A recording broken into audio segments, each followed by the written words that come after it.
Hello viewers, আসসালামু আলাইকুম। আজকে আমি চলে এসেছি সুন্দর একটি গ্রামে, আর এই গ্রামটি হচ্ছে পাকুন্দিয়াতে। তো এই গ্রামে আজকে আসছি মূলত আমার এক ভাই আছে, তার নাম হচ্ছে নিহান। সে একজন জনপ্রিয় কন্টেন্ট ক্রিয়েটর, আপনারা হয়তো অনেকেই তাকে চিনেন। তো কি অবস্থা নিহান, কেমন আছো? এই তো আলহামদুলিল্লাহ ভালো আছি। সৌরভ ভাই যা বলছে আসলে তা না। সৌরভ ভাই হচ্ছে কিশোরগঞ্জের ফেমাস ব্লগার, আর ক্যামেরার পিছনে যে আছে সাব্বির, তো সে হচ্ছে কিশোরগঞ্জের ফেমাস ব্লগার। তো আজকে সৌরভ ভাইকে বলছিলাম এবং সাব্বিরকে বলছিলাম আমাদের এলাকায় আসতে।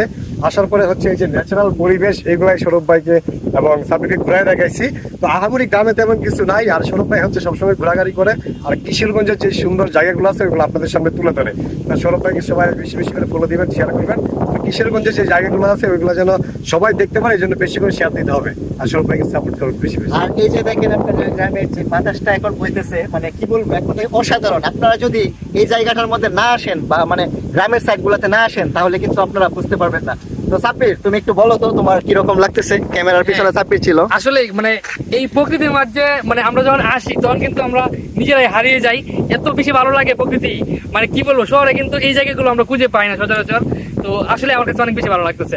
তো আজকে সুন্দর একটি সময় কাটতেছে আমাদের। আপনারা আশা করি এরকম সুন্দর সুন্দর সময় এনজয় করবেন। আর ভিডিওটি ভালো লাগলে অবশ্যই শেয়ার করে দিবেন। ধন্যবাদ সবাইকে। আল্লাহ হাফেজ।